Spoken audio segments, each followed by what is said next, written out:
Assalamualaikum dan selamat sejahtera. Apa khabar murid-murid? Diharapkan semua murid dalam keadaan sihat sejahtera. Saya, Cikgu Afan, akan mengajar kalian subjek Bahasa Melayu yang bertajuk Kenali Kemurungan. Untuk pengetahuan murid-murid, tajuk Kenali Kemurungan ini terdapat pada muka surat 24 dalam buku teks Bahasa Melayu tahun 6. Diharapkan semua murid sudah bersedia untuk mengikuti pembelajaran pada hari ini. Standard pembelajaran pada hari ini iaitu 2.4.2 membaca dan memahami maklumat yang tersurat dan tersirat untuk membuat rumusan dengan betul. Baiklah murid-murid, objektif pembelajaran atau OP dalam pembelajaran pada hari ini iaitu pada akhir pembelajaran dan pemudahcaraan, murid akan dapat membaca dan menjelaskan 3 maklumat yang tersurat dan tersirat daripada teks petikan Kenali Kemurungan untuk membuat rumusan dengan betul. Kedua, mencatat 3 maklumat daripada teks petikan Kenali Kemurungan dalam bentuk grafik. Seterusnya, kriteria kejayaan atau KK yang perlu murid capai dalam pembelajaran pada hari ini iaitu murid berjaya membaca secara mekanis dan menjelaskan 3 maklumat yang tersurat dan tersirat daripada teks petikan Kenali Kemurungan untuk membuat rumusan secara berperenggan dengan betul. Kedua, murid berjaya mencatat 3 maklumat tersurat dan tersirat daripada teks petikan Kenali Kemurungan dalam bentuk peta pelbagai alir. Murid-murid, pernahkah kalian mengalami kemurungan? Mungkin ada murid-murid yang mengalami kemurungan dalam hidup. Kemurungan merupakan penyakit yang disebabkan oleh tekanan perasaan yang melampau dalam diri seseorang. Apakah punca-punca berlakunya kemurungan? Ya, lihat dalam gambar itu, terdapat seorang kanak-kanak yang gagal dalam peperiksaan. Ini merupakan salah satu faktor kemurungan itu berlaku. Kita lihat gambar yang kedua. Gambar kanak-kanak yang sedang bertengkar bersama dengan rakannya ataupun adik-beradiknya. Perkara ini juga mendorong kepada masalah kemurungan dalam hidup seseorang. Dan kita lihat gambar yang terakhir, gambar seorang pesakit. Apabila seseorang itu menghidapi sebarang penyakit, maka ini juga menjadi faktor kepada masalah kemurungan. Oleh itu, sekiranya murid-murid menghidapi masalah kemurungan, murid-murid bolehlah berbincang masalah ini kepada keluarga yang terdekat, ataupun bolehlah memberitahu kepada guru kaunseling kamu di sekolah supaya perkara ini dapat diatasi dengan sebaiknya. Seterusnya, sila baca teks petikan Kenali Kemurungan ini dengan sebutan dan intonasi yang betul. Kemudian, kenal pasti idea tersurat dan idea tersirat. Oleh itu, diharapkan murid-murid dapat mengikut cikgu membaca teks petikan ini dengan sebutan dan intonasi yang betul. Kenali Kemurungan. Kadangkala kita terlihat orang bercakap seorang diri di tempat-tempat awam. Mereka ini mungkin mengalami masalah gangguan mental. banyak punca yang menyebabkan gangguan mental ini boleh berlaku kepada seseorang. Antara puncanya termasuklah kemurungan. Kemurungan atau depression merupakan suatu penyakit psikologi yang melibatkan tekanan perasaan yang serius. Penyakit ini sukar diketahui oleh orang ramai semasa pesakit menghadapinya. Mereka masih dapat bergaul dengan anggota masyarakat seperti biasa. Pesakit kemurungan mudah merasai kesedihan dan kepiluan yang amat teruk walaupun perkara itu tidaklah membimbangkan. Pesakit akan menangis jika memikirkan sesuatu masalah dalam kehidupannya. Kesannya, pesakit akan menyendiri. Seterusnya, pesakit mudah kecewa. Pesakit sukar berasa gembira walaupun mendapat berita yang menggembirakan. Pesakit akan putus harapan dan hilang semangat dalam kehidupan seharian. Selain itu, pesakit berasa bahawa kehidupan mereka sunyi dan kosong. Mereka tidak suka diganggu oleh kawan-kawan atau orang lain. Mereka akan berusaha untuk menyisihkan diri mereka dan menjadi seperti kera sumbang. Akhirnya, kemurungan yang berlarutan dapat memberikan implikasi yang buruk. Kemurungan ini akan mengganggu kesihatan emosi dan mental. Malahan, fungsi fizikal dan interaksi sosial pesakit turut terganggu. Oleh itu, rawatan perubatan dan bantuan psikoterapi atau kaunseling perlu diberikan kepada mereka yang terlibat. Seterusnya, mari kita menganalisis idea tersurat dan tersirat berdasarkan teks petikan kenali kemurungan. Untuk pengetahuan murid-murid, ayat yang bergaris warna merah merupakan idea tersurat, manakala ayat yang bergaris warna biru merupakan idea tersirat. Mari kita sama-sama menganalisis maklumat tersebut. Seperti yang murid lihat, di sini cikgu sudah nyatakan definisi kemurungan. Definisi bermaksud takrif ataupun maksud. Oleh itu, kemurungan ini merupakan suatu penyakit psikologi yang melibatkan tekanan perasaan yang serius. Maksudnya di sini, penyakit kemurungan ini merupakan penyakit yang sangat berbahaya. Kita lihat tanda-tanda kemurungan. Tanda-tanda kemurungan ini kita dapat lihat dalam perenggan yang ketiga.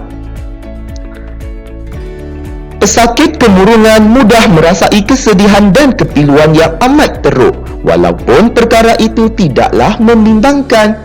Ini merupakan idea tersurat. Tersurat bermaksud yang sudah jelas dinyatakan dalam teks petikan. Dan kita lihat idea tersirat berdasarkan tersurat tadi, iaitu pesakit akan menangis jika memikirkan sesuatu masalah dalam kehidupannya.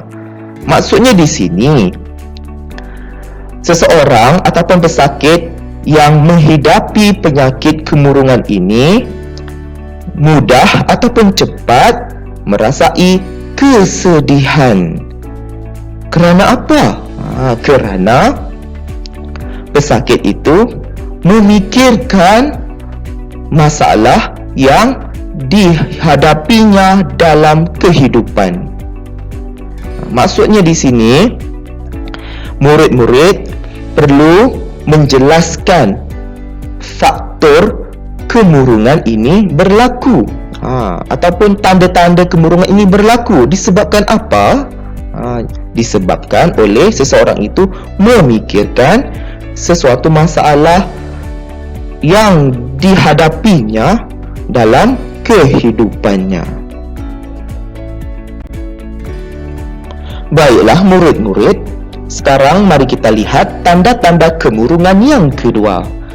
Tanda-tanda kemurungan yang kedua ini terdapat dalam perenggan yang keempat, yaitu seterusnya pesakit mudah kecewa. Ayat ini mengandungi idea tersurat yang merujuk kepada tanda-tanda kemurungan, yaitu mudah kecewa. Idea tersurat ini dijelaskan lagi dengan idea tersirat, iaitu pesakit sukar berasa gembira walaupun mendapat berita yang menggembirakan. Maksudnya di sini, idea tersirat menjelaskan idea tersurat yang mudah kecewa tadi. Kerana apa? Kerana seseorang itu tidak seronok walaupun mendapat berita yang baik atau berita yang positif, berita yang menggembirakan. Apabila murid hendak menjelaskan idea tersurat itu, mestilah menggunakan kata hubung keterangan. Seterusnya kita lihat tanda-tanda kemurungan yang ketiga. Selain itu, pesakit berasa bahawa kehidupan mereka sunyi dan kosong. Ayat ini mengandungi idea tersurat. Idea tersurat ini melibatkan tanda-tanda kemurungan, iaitu kehidupan pesakit sunyi dan kosong. Itu fokusnya tersurat, sunyi dan kosong. Dan idea tersurat ini dijelaskan lagi dengan idea tersirat. Idea tersirat itu mereka tidak suka diganggu oleh kawan-kawan atau orang lain. Inilah idea tersirat. Maksudnya, apabila seseorang itu menghidapi kemurungan dan mempunyai tanda-tanda kemurungan, iaitu kehidupan mereka sunyi, maka disebabkan itu dia tidak suka diganggu oleh kawan-kawan yang lain ataupun tidak mahu bergaul dengan sesiapa di sekelilingnya. Dan kita lihat kesan kemurungan. Kesan kemurungan sudah pun dinyatakan pada perenggan ini, yaitu kemurungan yang berlarutan dapat memberikan implikasi yang buruk. Kemurungan ini akan mengganggu kesihatan emosi dan mental. Malahan fungsi fizikal dan interaksi sosial pesakit turut terganggu. Dalam perenggan ini menunjukkan kesan kemurungan, iaitu apabila seseorang itu menghidapi masalah kemurungan, maka boleh membawa kesan yang tidak elok dalam kehidupan seseorang. Diharapkan murid-murid dapat memahami idea tersurat dan tersirat berdasarkan teks petikan ini. Baiklah murid-murid, sekarang tiba masanya untuk murid-murid meringkaskan idea tersurat dan tersirat berdasarkan teks petikan tadi. Oleh itu, murid mestilah meringkaskan idea tersurat dan tersirat untuk membuat rumusan. Maksudnya di sini, murid-murid perlu mengubah suai beberapa struktur ayat maupun perkataan yang terdapat dalam idea tersurat dan tersirat. Untuk memudahkan murid faham bagi membuat rumusan ini, murid-murid perlulah membuat ringkasan dan tidak mengubah makna yang terdapat dalam idea tersurat tadi. Di samping itu juga murid perlulah memastikan murid-murid tidak meniru 100% ayat yang digunakan dalam teks petikan tersebut. Maksudnya di sini murid-murid perlu adanya pengubahsuaian Kita lihat di situ. Pesakit kemurungan mudah merasai kesedihan dan kepiluan yang amat teruk walaupun perkara itu tidaklah membimbangkan. Ayat ini terlalu panjang dan ayat ini mengandungi idea tersurat tadi. Oleh itu, cikgu sudah bantu murid-murid meringkaskan ayat ini mengikut kesesuaiannya, asalkan tidak mengubah maksudnya. Lihat dalam awan yang berwarna merah, pesakit cepat merasai kesedihan yang serius. Itu ialah idea tersurat yang cikgu sudah ringkaskan. Kita lihat seterusnya, idea tersiratnya pula. Pesakit akan menangis jika memikirkan sesuatu masalah dalam kehidupannya. Ayat ini terlalu panjang, jadi kita perlu melakukan beberapa pengubahsuaian struktur ayat juga perkataan yang digunakan dalam ayat idea tersirat ini. Cikgu sudah bantu, iaitu lihat dalam awan yang berwarna biru, terlalu memikirkan masalah dirinya. Mudah kan? Maksudnya tidak berubah. Cikgu hanya membuat pengubahsuaian, ubah sedikit struktur ayat juga perkataan yang terdapat di situ. Seterusnya kita lihat tanda-tanda kemurungan yang kedua. Seterusnya, pesakit mudah kecewa. Ayat ini cikgu ubahkan sedikit dengan menggantikan pesakit senang berasa kecewa. Cikgu ubah sedikit, iaitu menggantikan mudah dengan senang, supaya cikgu tidaklah meniru 100% dalam ayat tersebut. Kita lihat ayat yang kedua. Pesakit sukar berasa gembira walaupun mendapat berita yang menggembirakan. Ayat ini mengandungi idea tersirat. Oleh itu, murid-murid perlu melakukan pengubahsuaian dari segi struktur ayat juga perkataan yang terdapat dalam ayat itu, supaya murid-murid tidaklah meniru 100%. Lihat dalam awan yang berwarna biru itu, cikgu sudah bantu murid-murid, iaitu tidak seronok biarpun mendapat berita yang baik. Mudah kan? Jimat perkataan dalam ayat tersebut. Maksudnya samalah.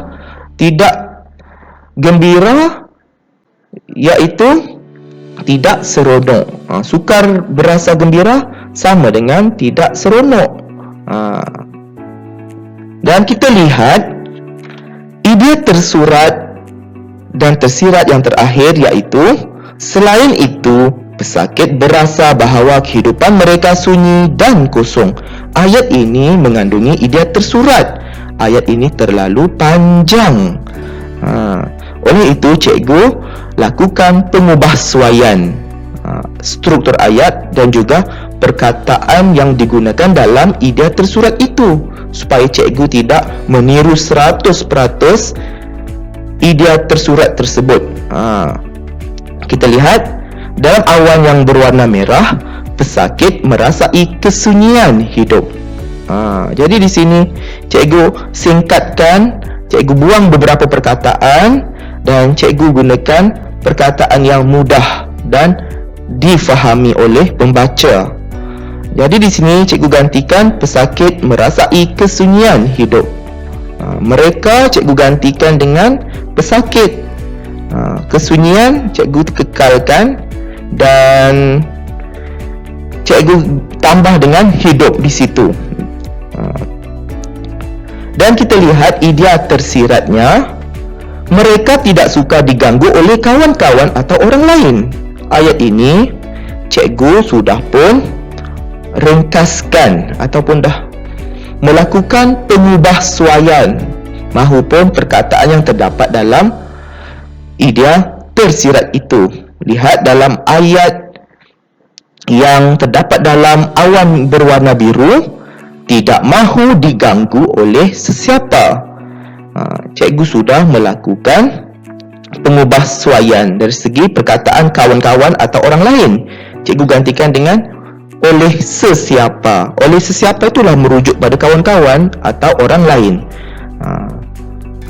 Diharapkan murid-murid mengenal pasti idea tersurat dan tersirat dan melakukan beberapa pengubahsuaian dari segi struktur ayat maupun perkataan, asalkan maknanya tidak menyimpang ataupun tidak lari jauh daripada konteks sebenar. Diharapkan murid-murid dapat memahami penjelasan ini dengan sebaiknya.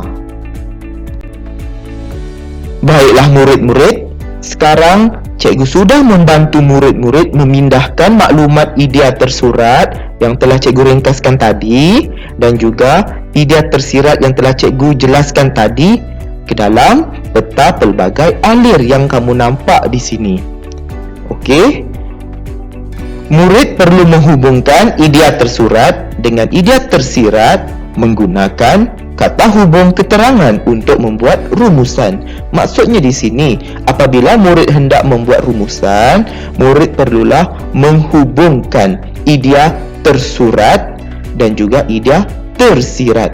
Idea tersurat dan tersirat tadi itulah yang sudah cikgu ringkaskan ataupun cikgu sudah ubah suai dari segi struktur ayat maupun perkataan yang terdapat dalam teks tersebut. Jadi, murid perlu menghubungkan antara kedua-dua idea tersurat dan tersirat tadi dengan menggunakan kata hubung keterangan, iaitu kerana. Kerana di sini maksudnya untuk murid menjelaskan idea tersurat. Mari kita lihat idea tersurat yang pertama dalam kotak yang berwarna merah itu. Pertama, pesakit cepat merasai kesedihan yang serius. Jadi di sini ini merupakan idea tersurat yang cikgu ringkaskan tadi. Kemudian cikgu akan hubungkan dengan idea tersirat yang berwarna biru di sebelah kanan itu, iaitu terlalu memikirkan masalah dirinya. Cikgu gabungkan antara kedua-dua idea tersurat dan tersirat ini menggunakan kata hubung keterangan kerana. Jadi, pesakit cepat merasai kesedihan yang serius kerana terlalu memikirkan masalah dirinya. Selesai. Kita lihat idea tersurat yang kedua. Pesakit senang berasa kecewa. Maka di sini cikgu hubungkan idea tersurat tadi dengan idea tersirat, iaitu tidak seronok biarpun mendapat berita yang baik. Cikgu hubungkan antara kedua-dua idea tersurat dan tersirat ini dengan menggunakan kata hubung keterangan kerana. Kerana ini digunakan untuk menjelaskan supaya lebih terperinci idea tersurat itu. Jadinya, pesakit senang berasa kecewa kerana tidak seronok biarpun mendapat berita yang baik. Selesai. Kita lihat idea tersurat yang ketiga. Pesakit merasai kesunyian hidup. Ini merupakan idea tersurat. Idea tersurat ini akan disambungkan atau dihubungkan dengan idea tersirat, iaitu tidak mahu diganggu oleh sesiapa. Jadi di sini cikgu ingin hubungkan antara kedua-dua idea tersurat dan tersirat ini menggunakan kata hubung keterangan apa? Kerana. Pandai. Jadi di sini adanya penjelasan maklumat. Idea tersirat ini sebenarnya ingin menjelaskan idea tersurat melalui kata hubung keterangan kerana. Diharapkan murid-murid dapat memahami idea tersurat ini dan idea tersirat ini untuk dijadikan sebagai satu rumusan dalam penulisan nanti. Baiklah murid-murid, kini tiba masanya murid-murid untuk melakukan aktiviti yang ketiga, iaitu tuliskan sebuah rumusan mengenai kenali kemurungan secara berperenggan. Maksudnya, murid perlu menghasilkan sebuah rumusan. Seperti yang murid nampak di situ, cikgu sudah membantu murid-murid cara penulisan rumusan ini. Pertama, di atas itu cikgu sudah tunjukkan sebagai perenggan yang pertama. Perenggan pertama ini sebagai pendahuluan. Dan kita lihat perenggan yang kedua. Perenggan kedua ini melibatkan idea tersurat bersama dengan idea tersirat yang kita tadi hubungkan. Yang kita bincangkan tadi kan, menggunakan peta pelbagai alir. Kita hubungkan kedua-dua idea tersurat dan tersirat ini menggunakan kata hubung keterangan, iaitu kerana. Nampak di situ cikgu sudah warnakan perkataan kerana dengan warna ungu. Dan di sini cikgu sudah nyatakan idea tersurat. Murid perlu lengkapkan dengan idea tersirat. Rujuk semula peta pelbagai alir sebentar tadi. Dan kita lihat perenggan yang terakhir di situ merujuk kepada perenggan yang ketiga sebagai penutup. Penutup di situ murid bolehlah nyatakan di situ dengan kesimpulannya. Kemudian kerana apa? Kesimpulannya, bantuan khidmat kaunseling perlu diberikan kepada pesakit kemurungan kerana murid perlu nyatakan dan jelaskan kerana apa. Itu soalan kebat kemahiran berfikir aras tinggi. Oleh itu, murid-murid tidaklah melupakan penggunaan penanda wacana untuk memulakan ayat dalam idea tersurat. Yang seperti cikgu tunjukkan di situ, cikgu sudah warnakan dengan warna hijau. Warna hijau itu merujuk pada penanda wacana. Diharapkan murid-murid dapat menyiapkan tugasan ini dengan sebaiknya. Selamat berjaya ya murid-murid. Semoga kita bertemu lagi dalam pengajaran dan pembelajaran di rumah pada hari yang lain. Sekian, terima kasih.